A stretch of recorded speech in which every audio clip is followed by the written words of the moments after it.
Welcome to the New Monastics podcast, where we'll be discussing all aspects of the contemplative life and interspirituality in the context of modernity. On each episode, we will choose a topic to explore with one of today's leading teachers or thinkers. The New Monastics podcast is a project of Charis Foundation for New Monasticism and Interspirituality, which is dedicated to the emergence of a newly conceived contemplative life of embodied spirituality and sacred activism.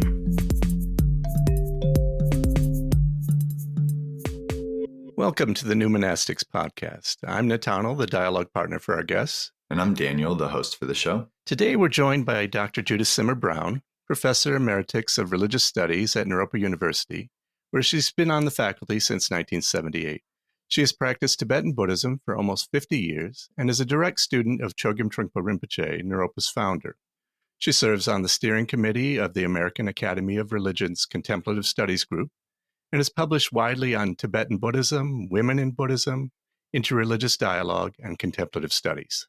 Hi, Judith. We're so glad to have you here with us. Oh, so happy to be here with the two of you. Good morning. Good morning. Good morning. Yeah, since we began the podcast, we've been wanting to invite you on. So very happy we're able to make it happen. And it's special for us as you're a professor of both Nathaniel and I at Naropa.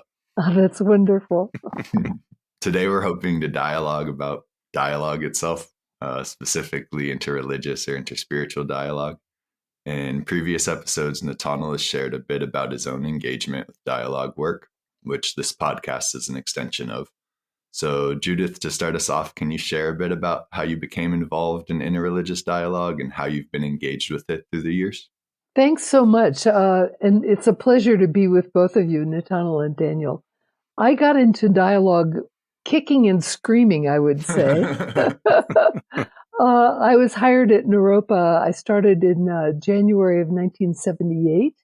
And within a couple of years after starting to teach at Naropa, I was a new, very gung-ho kind of convert Buddhist. You know, I'd been practicing for about 7 years when I came to Naropa and was really gung-ho about getting into Tibetan Buddhism. I had come myself from a Christian background. My father was a Methodist minister. And I felt like, okay, Christianity, I was definitely not identifying with Christianity.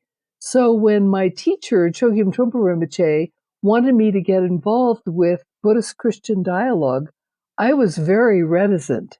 And he pulled me and Reggie Ray in to put together early Buddhist-Christian Dialogue conferences.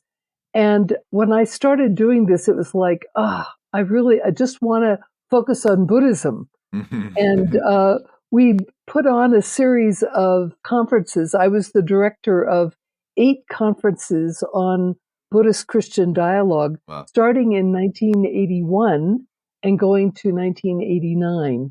And during those years, we created a dialogue situation where we would have 4 contemplative Christians and 4 contemplative Buddhists come together for a week of dialogue, 5-day program with a retreat before and after. And what was astounding was this conference just took off, and we had hundreds of people who attended every year. I found after I got into these conferences that this was incredibly helpful to me, because while I had felt that I had sort of left Christianity behind for a variety of reasons, here I was meeting very deeply spiritual Christians, monastics, most of them, who had very authentic spiritual life, and they were gathering with Buddhists, Zen, Vipassana, Tibetan Buddhist, Western Buddhist dialogue partners, and began to have really deep conversations.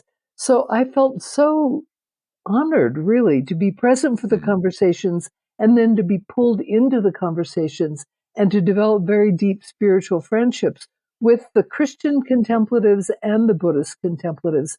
And I felt that the dialogue was almost like 2 parts of myself speaking to each other. And as those things happened, I felt deeply enriched in my own Buddhist practice. It's not that I began to identify more with Christianity, but I began to recognize the deep contemplative roots in Christianity that fed my own Buddhist practice. So I started out kicking and screaming, and then once I got into it, it became more and more compelling.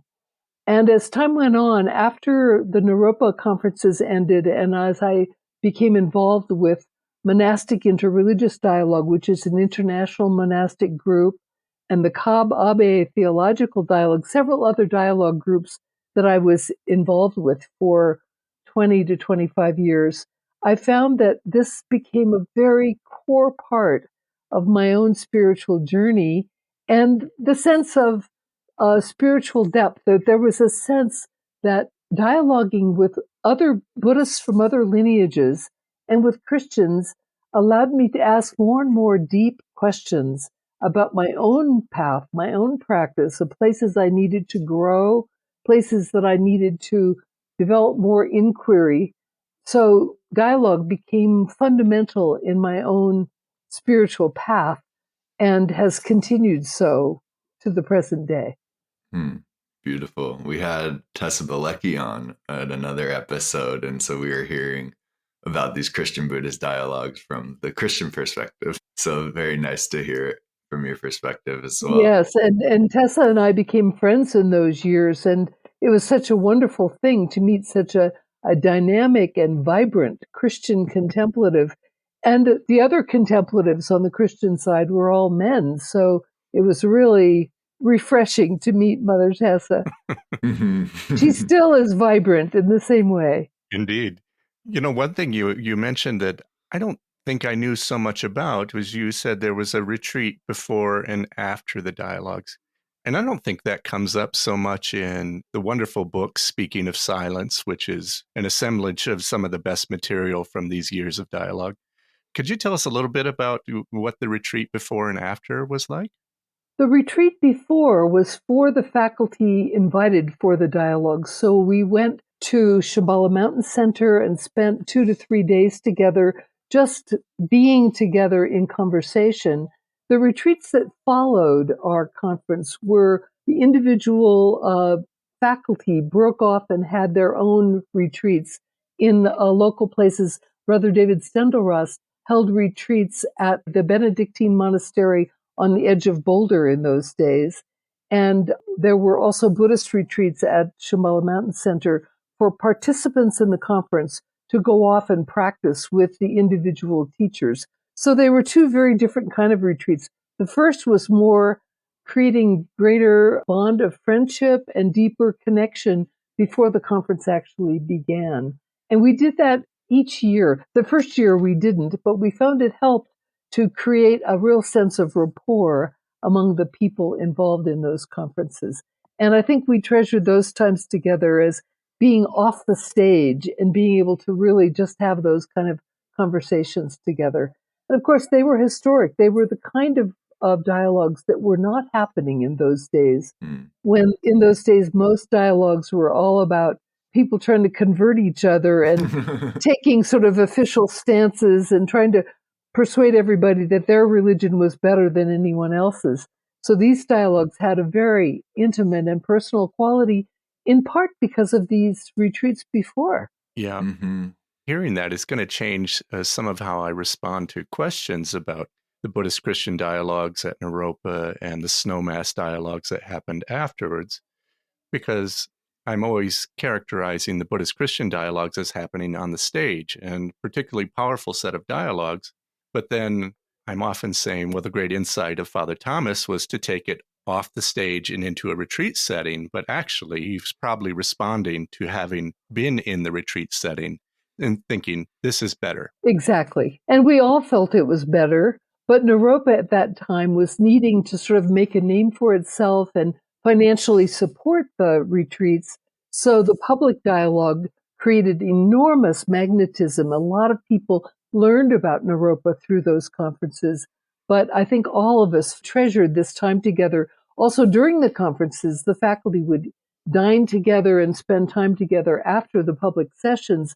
We treasured those so much. Yeah, that's important time. Yes. Yeah, it seems like the evolution from this kind of on stage to a more of a retreat format has really influenced the way Charis does dialogue. Is that right, Nathaniel? Yeah, totally. We took over the model that Father Thomas created or convened with the Snowmass conferences that started in 1984 after he'd been to the dialogues at Naropa in 83. I don't know if he was there before 83 or not, Judith. I don't remember. He was there in 81. 81, so from the He was beginning. at the very first conference, 81, the very first, yeah. Yeah, so we really did take over that model and continue to do it today. But this is wonderful to hear about because I realize the roots are a little differently arranged than I thought. Yes, I think often things have a kind of cross-fertilization quality where it's hard to say this came first and there was some kind of mutual discovery in these pre-conference retreats that was really, really special and also created a very heart connection between the people. Sometimes when you put people on a stage and they no longer can connect with their hearts, but one of the special things about our conferences is people continued to connect from the heart because they had a heart connection already. It was marvelous. Yeah. And later on, Dr. Ed Bastian, who was a member of the Snowmass Conference, had the idea to have all the dialoguers for the public conference stay together in the same place. And for him, that was an extension of the Snowmass Conference. But here we see it was happening before. Yes, yes. We didn't really have a place for everyone to stay together. People stayed in Sangha members' homes and that kind of thing. But we had all of our meals together. But this 3-day time before the conference was really, really precious. So even though the dialogue was 5 days long, when you add the extra travel day and 2 days together in retreat, made a huge, huge difference. So Nathaniel, how did you get involved in dialogue? I mean, maybe your listeners know this, but I don't know the full story. You know, I hardly know anymore. Even when I was a student, you remember I had a friend, Michael Gregory. Yes. And I remember he and I were very ambitious sorts of students.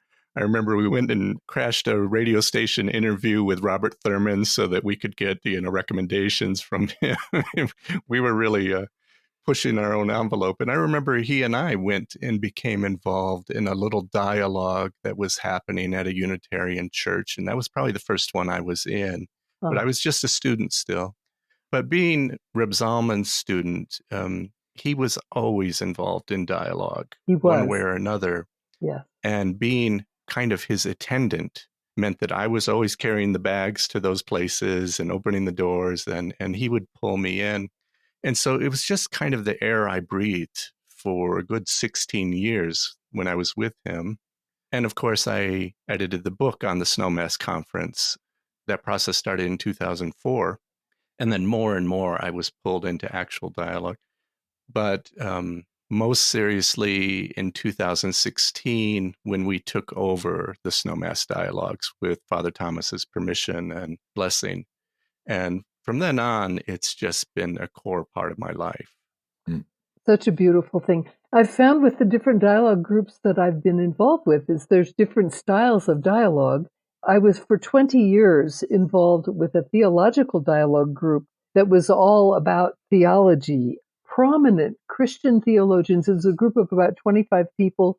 We met privately for 20 years and about every 18 months. In some part of the world, we were sometimes in Japan or Taiwan, in Canada, in North America. Our last years of funding came from Indiana, so we had the last ones were all in Indianapolis. But those dialogues were papers being presented and a kind of lineup of speakers one after another. So they were not the kind of intimate one-on-one kind of dialogue that I found among the practitioners of the world. On the other hand, the Gethsemane dialogues that I was involved with, which again were Buddhist and Christian dialogues, sponsored by the Vatican and the Dalai Lama, those dialogues began on a very public stage with many people witnessing, but a small group of, again, about 30 people, 15 Christians, 15 Buddhists, and they were all monastic, except that when I was recruited to be part of it, it was because the American Catholic Church said to the Buddhists, you have no Tibetan Buddhist women and no Tibetan Buddhists beyond a particular sect of Tibetan Buddhism. And so they recruited me to represent basically all the other lineages of Tibetan Buddhism and as the only woman among the Tibetans. But I was involved with those for a series of years as well. And those involved breakouts. We had public dialogue, but everyone was given a dialogue partner.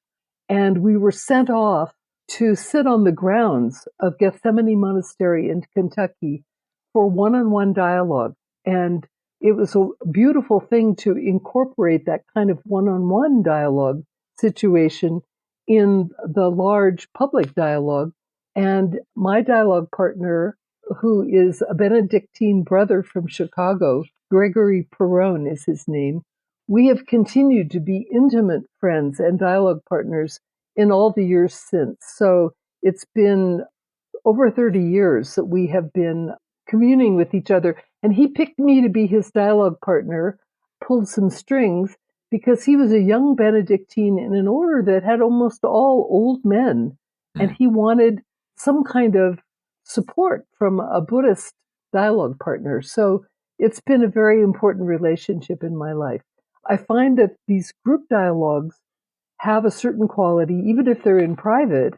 But if there's a one-on-one situation, it adds incredible dimensionality to dialogue. So that has been very inspiring to me, the notion of group dialogue and then break off one-on-one dialogues to develop real spiritual intimacy between two people of two different paths coming together.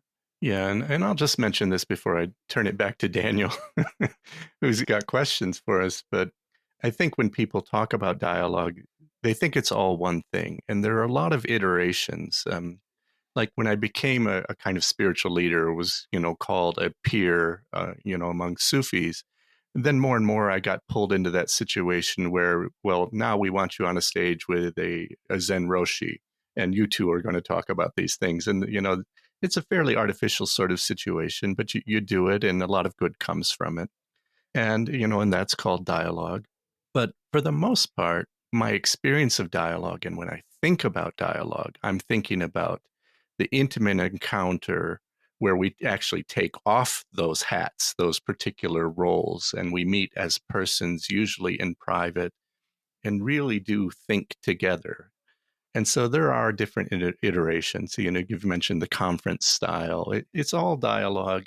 And yet I suspect when it comes down to it, you and I would probably agree about what the essence of it is and what is important about it. So I'll give it back to you, Daniel. Thank you. Yeah, it seems like what you're saying right now, Nathaniel, really gets to the heart of a little bit of a shift of terminology between interreligious and interspiritual dialogue. That interreligious dialogue oftentimes denotes this situation in which people are asked to wear the hat of their specific tradition and then sit up on a stage and represent Buddhism or Christianity, and that the shift to the interspiritual in one regard really denotes people speaking from their individual lived experience and just being able to be more free, being more in that situation where it's individuals meeting other individuals that so happen to be deeply immersed in a faith tradition, but the onus of representing that tradition as if that tradition was a monolith to begin with is kind of taken out of the picture. And it kind of comes to these courses that have been taught at Naropa. Judith, you started an interreligious dialogue course at Naropa that a few years ago, Nathaniel actually took over and switched the name to interspiritual dialogue. So I'd like to just tease out those terms a little bit of interspiritual dialogue versus interreligious dialogue. And is that just semantics, or does that terminology shift denote some kind of difference in approach? And how do you both view those things? It's interesting because the interspiritual word is a more recent word for me, but in my developing the dialogue course, and I can talk a little bit about why I developed it and how and all of that. Please. But the word that I use for that one-on-one interaction is contemplative dialogue. Mm. So the word contemplative for me predates the use of interspiritual. And in my conversations with Nathaniel and the Interspiritual Network, I've come to understand that the way I've used the word contemplative is exactly the same way that they are using the word interspiritual. Mm-hmm. Contemplative meaning speaking from the heart of our practice. Mm-hmm. And one of the things that I learned from my teacher, Trungpa Rinpoche, put a lot of emphasis when we organized this conference on our not choosing people who are primarily theologians or theoreticians, but to pick people who are practitioners, Mm-hmm. who have a spiritual practice and are embedded in a tradition of spiritual practice. And he encouraged us to use the word contemplative in how we talk about the interaction between people who are speaking from practice. So one of the things that was so special about the conferences back in the early days of Naropa is that this was the first time most people had heard people from different paths speaking from the heart of practice and not just from theology. On the other hand, when they spoke, they used theological terms and their theological ideas, but it came from some kind of heart of oneness. It's like the heart is the common ground, the quality that finding the kind of communal energy through the heart then allows us to focus on the kind of commonalities we have rather than just focusing on the differences. And in some of my dialogue relationships, even through Fetzer Foundation, I found that there's definitely difference of opinion from some of my Buddhist team members about the role of difference. Mm-hmm. And I feel like coming from that kind of heart is the common ground, there's a lot of room to explore difference. But if you come from the assumption of difference as the ground, it's very difficult to find a real communication across difference if you assume the split Mm-hmm. to begin with. And so Rinpoche's emphasis that whatever dialogue we do should come from a contemplative practice ground has had the greatest influence on me in terms of how I developed the course, how I understand dialogue. For me, dialogue is a contemplative practice. Mm-hmm. And from that point of view, interspiritual fits just fine. But the public dialogues have a role because many people assume that religions only fight with each other or compete with each other. The Dalai Lama said that seeing people from different religious traditions on a stage with their outfits speaking nicely to each other is a good thing. And that makes so much sense. That at least creates the notion that the heart is the common ground. Mm-hmm. And while that's not the dialogue I'm trying to get to happen usually, I want to say with Judith, that's a tremendously important dialogue. Mm-hmm. That dialogue where people do have the outfits on and are on a stage next to each other and behaving well. Because, yes, the common assumption is that we cannot speak and do not. And yet we're speaking all the time and we have so much in common. And those public dialogues are tremendously important in giving people hope and disabusing them of the notion that it's all just a fight. But I also think this distinction, and this very profound insight that Trungpa Rinpoche had to invite contemplatives rather than theologians is really important and goes to the heart of making a dialogue work. To use my own teacher's terms, which he evolved in his personal dialogues with Thomas Merton, was that he and Merton were not having a dialogue of theology. They were having a dialogue in his own idiosyncratic way. He said a dialogue of devoutness. Mm-hmm. They were dialoguing from the place of their own personal devotion and contemplative practice.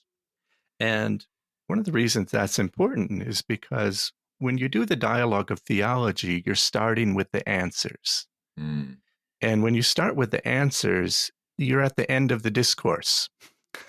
You're just laying one answer next to another answer.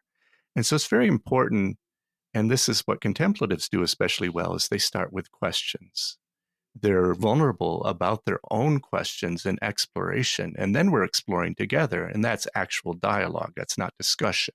we're not laying out answers. We're laying out our questions and our vulnerability, and we're exploring together, perhaps learning that the answers come through the dialogue with one another, come from one another. I should also say that when you described interspirituality and that turn, it's not that that wasn't happening before. That's right. The kind of intimate dialogue, it had different names, and different serious dialoguers were naming unique qualities that were happening when you took off the hat. Raimundo Panikkar was mentioning the intra-religious dialogue, and he was talking about the personal impact and how we're changed and affected and have to be vulnerable to conversion. So good dialoguers were always on to this intimate aspect. But it does help to give language over time and to keep evolving the language and naming things. So I would say part of the turn for me has been to emphasize the person in dialogue over the person supposedly representing a tradition, which is an impossible task. The person versus the role. Yes. And so we emphasize that now, but in good dialogue, that always happened. I know that in the case of Trungpa Rinpoche, my root teacher, he was a refugee in India, and it was his first time ever having contact with other religious traditions. And he met people who were missionaries coming to the refugee camps of the Tibetans. And they would give them milk powder and Bibles and try to convert them to Christianity, assuming that their wretched state, they were in such a wretched state when they left Tibet, that this would turn them toward another religious tradition. And Rinpoche thought it was a little odd, that because they were so deeply supported by their tradition as refugees. Rinpoche went then to England and studied at Oxford University. And while he was there, he had a tutor who was a Benedictine monk who helped him with his English and that kind of thing. And Rinpoche asked the Benedictine monk to take him around to visit churches and meet priests. And Rinpoche went to a lot of different places. And he met an Irish Catholic priest, he said, who was really grungy and, a beard. But he said he recognized in the teacher's face like his teachers in Tibet. So he felt incredible resonance with a particularly grungy Irish Catholic priest. He then began to really develop a lot of curiosity about the Eucharist and about, what happens when people take the Eucharist, and was really curious about why the Eucharist is held by the priest particularly. Why is not everybody, holding a glass of wine and a piece of bread? Why is the priest holding it? Just a lot of things that a Tibetan would ask. He's a Protestant. That's right. So he then went back he was depressed by the state of religion in the West and depressed about the state of his country. He went back to India and went on retreat in 1968. And while he was in India, right after he arrived in India, he was in Calcutta in a big hotel and went to the bar to have a drink and met Thomas Merton in a bar. And they drank gin and tonics and talked about the state of religion in the world. And they made an incredibly strong connection, and they had similar views about the state of things in the world. So this relationship with Thomas Merton, as he said, he was the first genuine Christian he met, and he had enormous curiosity about Merton. So they continued having contact. This was just a few months before Merton died, tragically. But he and Merton made this very strong connection, had plans to do things together in the future. There was a whole lot that came from that. So when Rinpoche started the conferences at Naropa, he said he wanted to invite people to the conference who were like Merton, and he dedicated the series of conferences to Merton himself, because he felt that this kind of communication, not posturing over gin and tonics in a bar in the Grand Hotel in Calcutta, the kind of conversations you need to have with people of a different spiritual path. Yeah, what I would give to be a fly on the wall of that Oh, conversation. man. Well, Merton wrote about it and wrote quite a bit about it. Rinpoche didn't write about it right away, but he talked to me about it and shared things. And it led me to really go into Merton's trip to India and his meeting the Tibetan Buddhists and all of the things that came from his own journey. So I've done a fair amount of writing about Merton's spiritual journey while he was in India and Sri Lanka and Bangkok right before his death.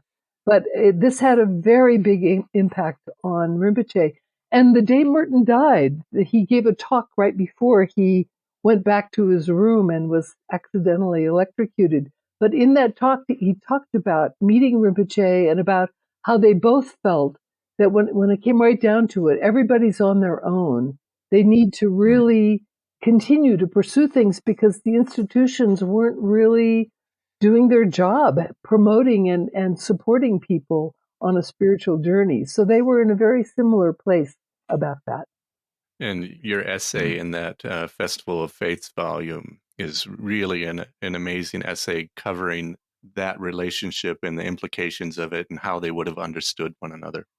Yes, and I've written a number of other essays, particularly about Rinpoche and Merton, because that became such a key thing for the transmission of a view of dialogue to Naropa and to our own conferences and to my own life, my own understanding of dialogue.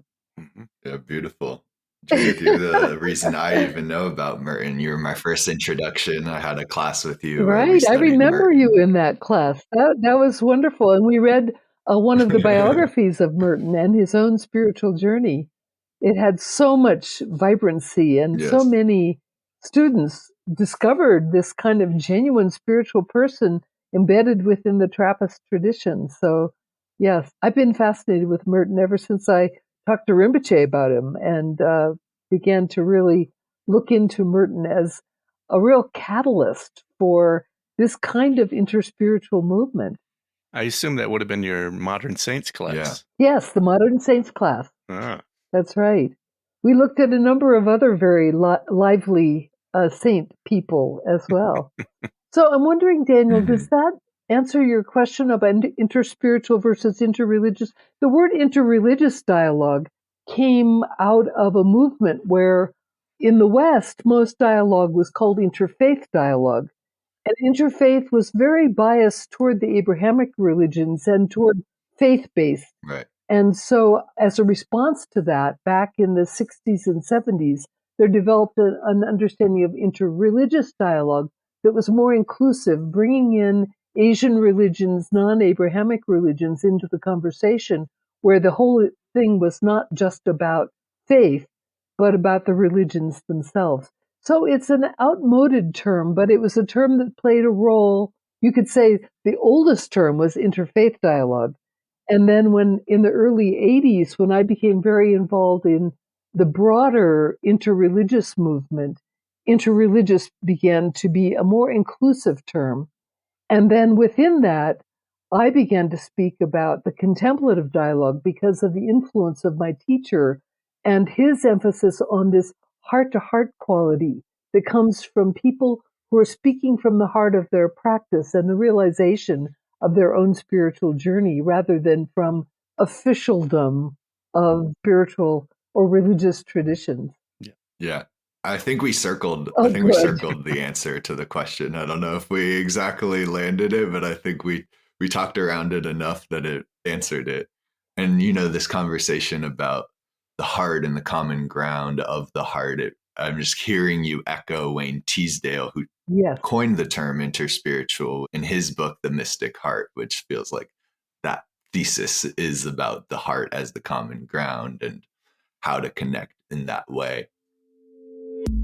If you're enjoying the episode, please consider subscribing to our Patreon to help support the production of the podcast. Subscriptions begin at $1. All patrons receive access to bonus content, curated resources, and exclusive patron events, including live Q&As. For more information, please check out the Patreon link in the show notes, and thanks for listening. And I think this leads me to kind of my next question, which is really about what happens when people of different traditions encounter each other. Because Nathaniel, you said dialogue happens all the time amongst people of different practitioners. I don't know if that's exactly true. It seems that for the most part, religion and spirituality, it really happens in a silo and in an echo chamber where in-depth discussions about religion and spirituality are oftentimes had amongst like-minded people and people in the same faith traditions, and that deep conversations where people have very different beliefs and practices seems more the exception to the rule. And I'm wondering how those kinds of conversations might be challenging and enriching to the people having them. I think one of the issues is that if you are a professional clergy of some kind, very often you find yourself falling into the role of being the defender of the faith.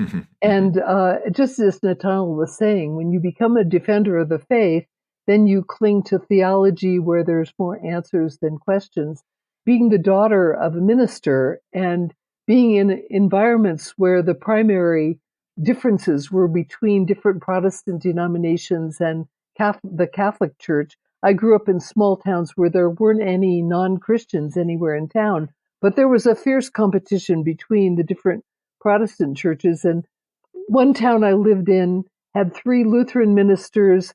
I was good friends with 2 of those ministers' daughters, and my father was bitterly debating these other ministers about the intricacies of the difference between the Lutherans and the Methodists. It's sort of like, oh my goodness.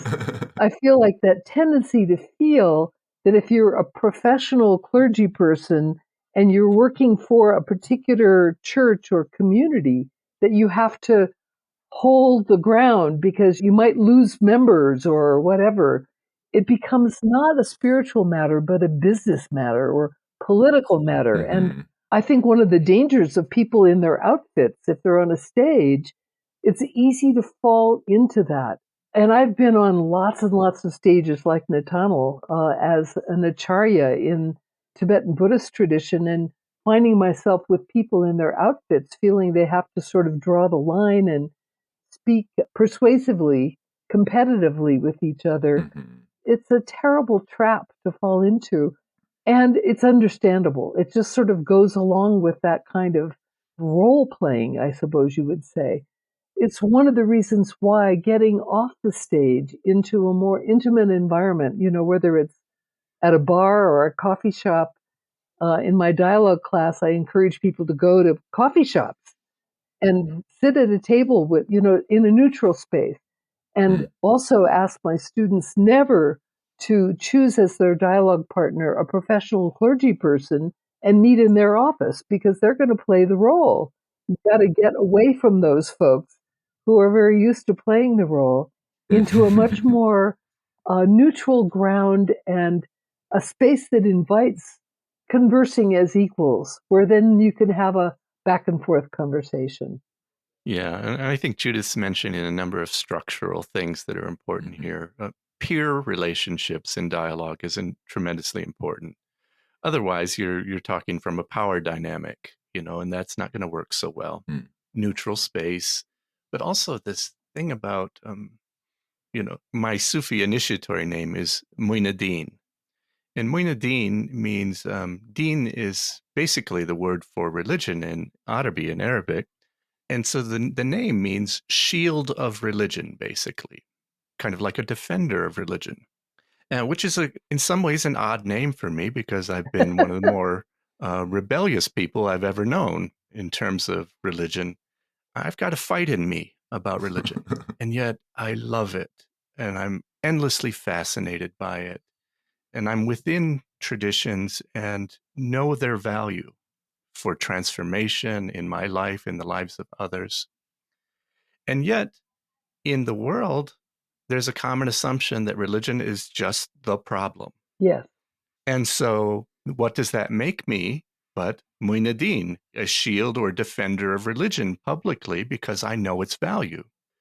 But then, as Judith is saying, I become a defender, and then where is the place for my questions? Where's the place for my wrestling and working it out? I need a vulnerable space for that. I need a space where that's not misunderstood. Like poor, unfortunate Mother Teresa, when her memoirs are released, we say, oh, she's got doubts about God, and then she's criticized and she's a horrible person because, look, she doesn't even believe. Because there's no room in that kind of limited view public discourse for the kind of internal transformative struggles that you go through. That's dialogue space. That's the place for that. And it's with peers, people with whom you can take off the hat and start to wrestle a little personally and witness other people's wrestling and feel not alone. Oh, that's beautiful. It's really an important function of this Mm. dialogue, is being able to do that. I think it's so important, the not alone thing, because Mm. any genuine spiritual path has dark nights and desert, forest, mountain experiences of tremendous isolation, where the doubts come out, where there's a sense of tremendous poverty mentality, a feeling that you just cannot do this, feeling abandoned by your teacher and your lineage and the blessings, feeling that you're struggling. And these kinds of things can go on for years, have gone on for me for years. And the saving grace is always the vitality of the inquiry itself. And that kind of inquiry, being able to really be curious in the midst of devastation, has been so important. And knowing that others go through this as well, and that the struggles and questions others have can nurture our own inquiry process. It's been incredibly important to me and is really the key to my own deepest spiritual friendships. And it's funny because within my own community, there are a lot of people who don't want to allow room for those really rough times. And my community's been through some very, very rough times, and they want me to save them from their own rough times rather than be with them in the inquiry process and going through the kind of uncertainty and challenges. But no genuine path can actually evolve without these kinds of times. And being able to share these with each other, it's created a tremendous sense of intimacy with others from my own tradition, the ones who are willing to go there, and also from other traditions, other paths, to recognize the kind of journey of going into the really rough patches, wrestling with the angels and the devils of one's life. Mm-hmm. And just to drill in a little bit here on this question of, is there a difference between having these kinds of conversations and questions and doubts arise in conversation with people in your own tradition versus people who have very different beliefs and practices? For me, it doesn't really matter. It's people's relationship to their own journey and the authenticity of their own journey. I have discovered that many of the people who I've been close to, when difficult times come, they fall apart and they start looking for another teacher, another path. They are not willing to stay with the challenges and uncertainties and the dark places of their own journey. Mm-hmm. And so for me, I gravitate toward those people who are willing to entertain the process, the journey, the descent into darkness, and be willing to actually work with that as the path. Mm-hmm. And I find there are people in my own tradition, in my own community, who are willing to go there, but there are a lot more who are not. Mm-hmm. Mm-hmm. You know, you're never sure when you meet someone, if you begin to show your demons, your questions, and that kind of thing, whether they're willing to hang in there with you. So it takes a lot of intimacy and trust and confidentiality as well. Mm-hmm. It's so important to hold that kind of confidentiality because there is a sense, as I began to share more of my journey at difficulty as my community's been going through hard times, people begin to tell other people, oh, Judith is blah, blah, blah. You know, that's some kind of disappointment that I'm not fulfilling my role as a steady rock for every single person in the world. It's so important to not hide one's own vulnerabilities and show the durability of going through hard times and questioning and the difficulties. And I've taken tremendous inspiration from certain strains of my own tradition, which are all about how you work with hard times in practice. Yeah. I just love that there are those resources in my tradition and in other traditions. I think I really agree. It's not so much whether you're dialoguing within the tradition or between traditions. It's who you're dialoguing with. And there's some selection involved both ways. I went through a rough few years, and one of the things that was so rough on me is that as I began to experience problems, many people who thought, well, I was in a role or thought of me one way couldn't see me with problems. That's right. And they couldn't accept me with problems. And it wasn't that they didn't love me. It's just wherever they were at couldn't allow for that. But as I regrew a life, and kind of reemerged, the people that were around me now could accept me with problems, Yeah. and then those were people I could talk to. And so there's something about like how you're vulnerable, who you have around you, and the tested relationships, and then the dialogues can happen that way. However, I will say that between people of different religious traditions, that's often helpful in itself. I had one well-known Buddhist teacher, a wonderful Buddhist teacher, who had not been in dialogue. And she came and was in our dialogue and said, I feel like I'm home. I've found my tribe, and I'm surprised to find that you're not all Buddhist. Mm. And it wasn't a questioning of her commitment to Buddhism, but the freedom to express another level of her persona. And it's not that there was anything wrong with Buddhism or any other tradition, except that when you're swimming in the same water, there are a lot of common assumptions that don't get questioned. And you'll feel like you have outlier questions within your tradition. And then you meet other outliers from other traditions, and then you find this common ground. You may have it with other people within your tradition, but it's just breathing the same air, drinking the same water. Some things just don't come up the same way as they come up when you're meeting somebody with different set of assumptions. And I think that that's a helpful part about being in a dialogue with people that are different. I don't know if you found that, Judith, or not. I find that's true. That I would have agreed with you completely until my community started completely falling apart as a community.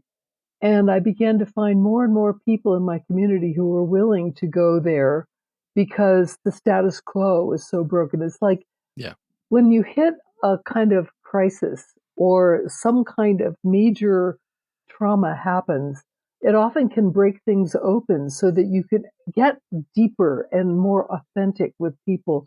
But there are a lot of people who just want to run away or who don't want to talk about it. I found some of those people who ran away are coming back and are trying to seek me out to help them with additional life crises, losses, deaths, illnesses, disappointments of various kinds, who are now finding that whatever spirituality they have going for them is not really working for them in the midst of yet another crisis. So I do think that these crises really show us what we're made of, show us what we can really trust, and help us use inquiry to go more deeply into what's going on rather than just covering up and running away. It is such a blessing to have big obstacles arise in your practice and your life because it does peel away some kind of fake certainty you have and really reveal the genuine certainty underneath. And that's been my own journey the last 5 years. It's been a very powerful thing. And I found myself feeling much more open to whatever happens in my life. And as someone who's aging and all of that, I know that there are going to be more crises in my own life and health and family coming up. I feel incredibly grateful for the kind of challenges of things falling apart in my community and how that's made me more trust the resilience of my own practice and my own core sense of blessing. And I think you're naming something that, I think Daniel was wanting us to get at is, some of these core aspects that will create the difference between surface dialogue and a true dialogue or a deep dialogue. And one of them is vulnerability to change. And that can happen because of the circumstances of your life. Things break down and you're once again vulnerable to change, where when everything's okay, you're not that vulnerable. This is the real issue of educators. How do you educate anything when somebody's not vulnerable to learning? And same in dialogue. The good dialoguer is vulnerable to change, vulnerable to conversion, as Panikar would put it. So that is a core quality of good dialogue. And it can happen in one's life because we've become vulnerable through circumstances. It can be a characteristic of a person that they come into situations vulnerable to actually hearing something that may convert their way of thinking. And it makes all the difference, this vulnerability to change. Mm-hmm. Yeah. That's at the heart of the spiritual life. If the life of a spiritual person is really going deep into the true nature of things, we find that all of our ideas and all of our versions of things really don't work very well. And so that kind of constant rediscovery of vulnerability at the heart of our spirituality is so important. It's really why retreat is so important. It's why basically going deeply within oneself in all kinds of situations is so important. Yeah. Some people ask me, like, what's your spiritual practice now? And having been the good student that, used to get up really early in the morning to do long practices and did all the right things, it's a little funny now to talk about. I like to keep those tools sharp enough, but I'm not rigid about my practice anymore. I notice when they're getting rusty, and then I take them out and I do them again to keep them sharp. But if somebody asks me, what's my practice today? I would say the main practice is a continual reflection on my own reactivity, or just a wonderful curiosity about how I view things, or why did I feel a little tight in that conversation with so and so or my wife? And I really get into those spaces and see if I can loosen up. But it's a radical curiosity about my own reactivity for the most part, and seeing if I can loosen it. And that's my main practice all the time, just being interested in how I respond to the world, and whether it's a response or a reaction. Yeah, that's beautiful. And I think, this has something to do with dialogue too, who Oh, you yeah. are in dialogue. That's why I think you're right about contemplative. That's really the true word to be using when it comes to dialogue, whether it's internal or external. Yes, because whenever we're dialoguing with another person, we're also dialoguing within ourselves. The often lost and forgotten or ignored aspects of ourselves are also being called right into the situation as well. I love what you say about your main practice, and it reminds me a lot of a quote of my teacher saying that the main practice of our life is to be open to every situation, every person, every circumstance of our lives without contracting, centralizing back into the self, Yeah. and just making yourself available. Of course, that's easier said than done. And so daily practice of whatever it may be helps one let go of this constant habit of clenching and holding and trying to protect or promote the self. It's interesting, in the highest teachings of Tibetan Buddhism, it's all about relaxing and opening. We can fake relax and fake open, but our ability to be open to the constant flow of change without contracting into the self, that's a very simple and direct and profound challenge, Mm-hmm. a beautiful challenge. Mm-hmm. And I think one thing about this, going back to the thing about aloneness or loneliness, having the sense of companionship with others who are alone on their paths. We're all alone on our paths. But that sense of companionship as we're on our respective paths, with the sense of support of our lineages and the blessings of our lineages, that creates a much greater sense of relaxation rather than some kind of crusader sense of aloneness on our path. I think it's a softening thing and a human thing to be able to recognize companionship that way. Mm-hmm. And I'll mention that was something I learned from you. And I think I even know the year. It was 1999. And you were teaching a weekend seminar called Romantic Fantasy. And I was sitting there and you started to talk about the difference between aloneness and loneliness. You know, loneliness is a thing you can solve. You can call a friend and you can go out to dinner or go to a movie. Aloneness is something you will never solve. That's right. And it doesn't matter how good your companion is. You could have the right life partner and still feel this aloneness.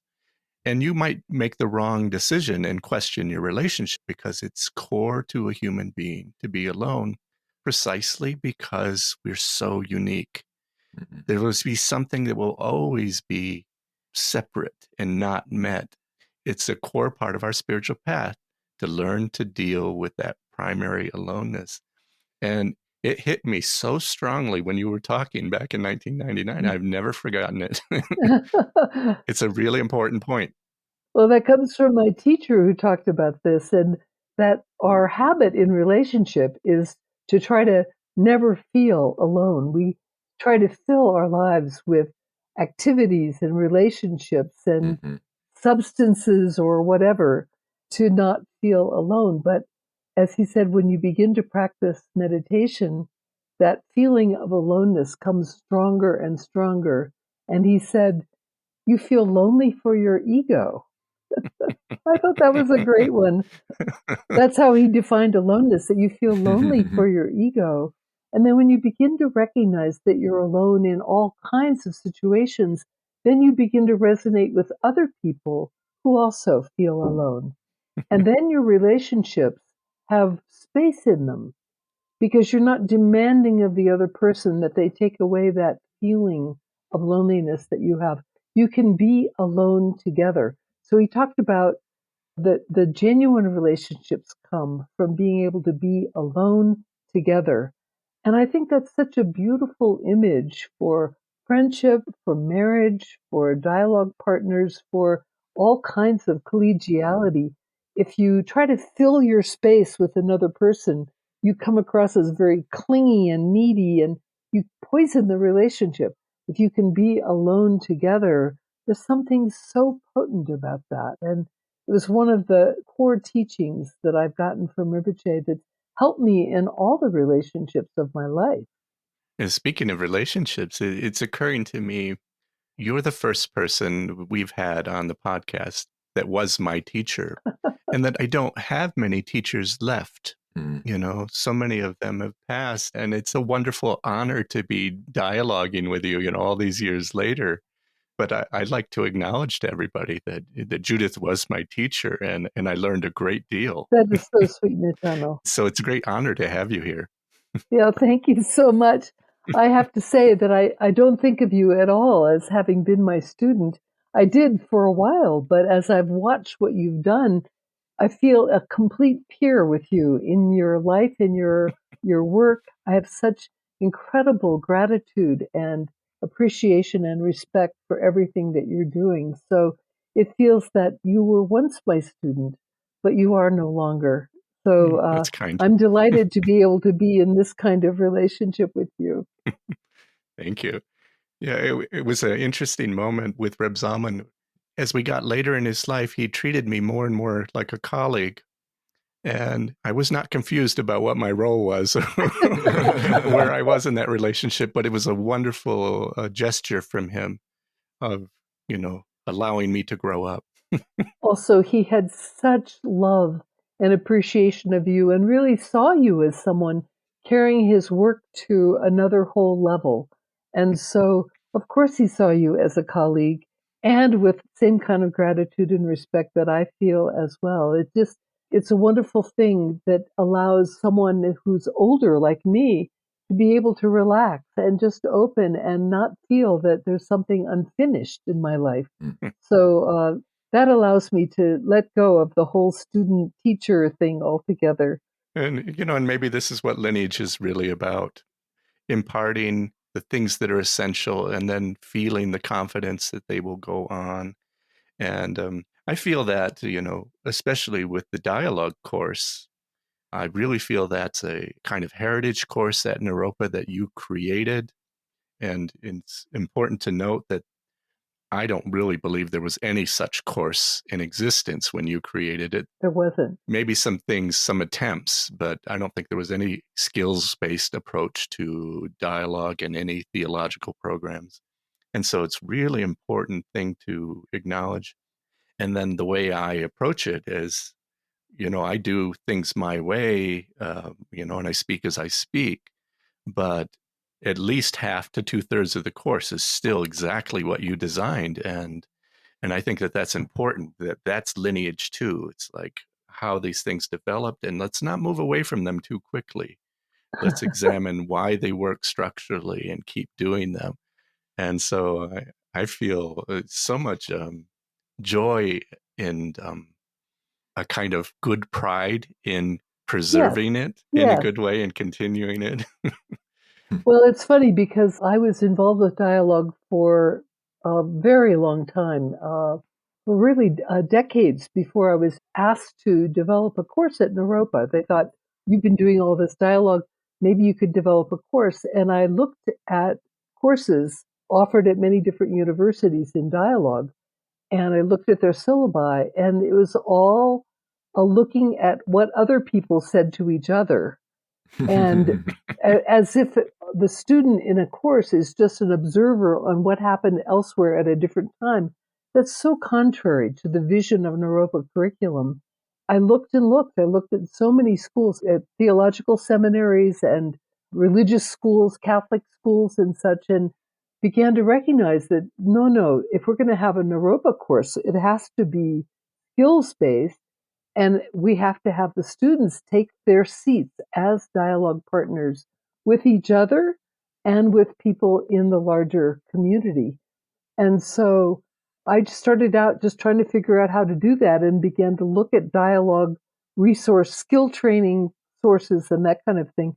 So it evolved that way because from the very beginning of Naropa, we had a commitment that this was not going to be a school where people just were onlookers on learning and wisdom that was developed elsewhere, that it was all about the development of the wisdom of the person, of the student, and to nurture that development. So as I began it as an experiment and tweaked it as it went, it really isn't my course. It really comes from the lineage of Vidyadhara, who really emphasized the importance that we need to relight the pilot light of wisdom within the student, not just onlooker wisdom. Mm-hmm. So it's in that spirit that I developed the course to begin with. And I feel like as long as that is the motivation, you can do whatever you like with the course, as long as it's about the students themselves being able to become spokespersons of their own journeys rather than always being outsiders looking at the journeys of others. And it feels to me so important that our students at Naropa, in whatever course they're in, that they own their own journey of wisdom, however that works best. I'm sure you'll find even better ways of doing that. I then began to share my syllabus with other members of some of my international dialogue groups, and they'd never seen anything like it. And I took it to the Society of Buddhist-Christian Studies, and which I was on the board for years, and I asked them to create a meeting which wasn't just papers read to each other or about other people dialoguing, but that we would throw away the format and everyone would pull up chairs in dyads and dialogue with each other. And all these professors, they just looked terrified and they began to run for the door. I said, this one time, just trust me, we're going to do this. And they began to run for the door. And I said, and they were my old friends. I said, no, just you have to come and try this. And they pulled up chairs and I did the little dinging and the dyad work. And it was a revelation. They didn't have the courage to continue, but they said, what you're doing at Naropa, nobody else is doing this. This is not done elsewhere. I was so proud. Yeah. And a lot of those skills, that you're mentioning, they come down to two things. We often break them into four, but, a primary question, are you actually listening? And then, if you can establish listening, when it's time for you to respond, are you speaking authentically? From the moment, Yes. Not from your plan, but from the moment. From the moment, yeah. And those are just two, core skills if you want to make it as basic as it gets. Yes. Are you actually listening? And are you actually responding in the moment authentically? And spontaneously. Yeah. You often find wisdom coming out of your mouth that you never knew you had, or questions coming out of your mouth that you never knew that you'd been holding. And that has so much to do with a container and trust and relating to a person, not to a role. It's such a powerful thing. Well, I feel a little guilty. I know Daniel had lots of questions, and it's just so easy for us to talk. So, yeah, so sorry, Daniel. No, it's all good. You ended up answering a lot of the questions I would have asked anyways, like what are the skills of interreligious dialogue and how you impart those to others, and then just the personal impact of dialogue on your own evolution and practice. And I feel like maybe not in exact ways, but all those questions ended up getting answered. So it's all good. It helped that you briefed us in advance about the things that you wanted us to cover. I felt like you provided the outline and the shape of this entire conversation, Daniel. Just appreciate that so much. Pushing from behind. It really worked. It's great.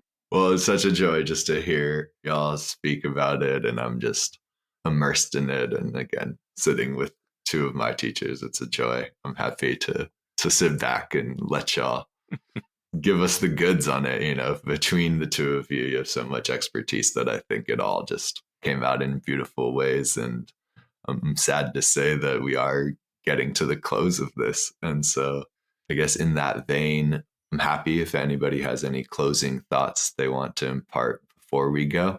But as a closing, I'm wondering if you can share a little something to close us out, Judith, a poem or song or something.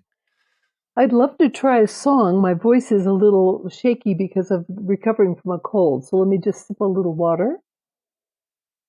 In the later years of my practice, the focus, which really is shaped by the dialogue work, is on compassion. Devoutness, of course, devotion, of course, but compassion especially. And the compassion practices, the compassion motivations are central to me for my practice, for my dialogue relationships and such. So I just wanted to sing a compassion song that's based on loving kindness practice. I learned this from Venerable Panavati, who you may have already had on. Yeah. Yes. So I learned this song from her maybe 12 years ago, and it says it very well. So there are 4 verses, and they're all the same except for the people for whom we're expressing it. May I be filled with loving kindness. May I be well. May I be peaceful and at ease. May I be happy. May you be filled with loving kindness. May you be well. May you be peaceful and at ease. May you be happy. May we be filled with loving kindness. May we be well. May we be peaceful and at ease. May we be happy. May all be filled with loving kindness. May all be well. May all be peaceful and at ease. May all be happy. Thank you so much. Thank you. It's been wonderful to have you. Yes, that really says it well for dialogue. May we all be well, and may we all be happy. Amen. Amen. I'm delighted that you're doing these podcasts. It just seems so important to have these conversations and to put this out there. So I congratulate you on this very important work, and just feel that it's just so important for what the world needs right now when there's so much fear and anxiety and dread going on in the world. So blessings on you both and on the whole endeavor of Terrace Foundation. Thank you. Thank you for joining. Thank you. Bye-bye. Shout out to friend of the show, Treefort of Golden Turtle Sound, for producing the intro and outro music and assisting with mixing and mastering. Be sure to check out his awesome music and hit up Golden Turtle Sound for any of your audio engineering needs.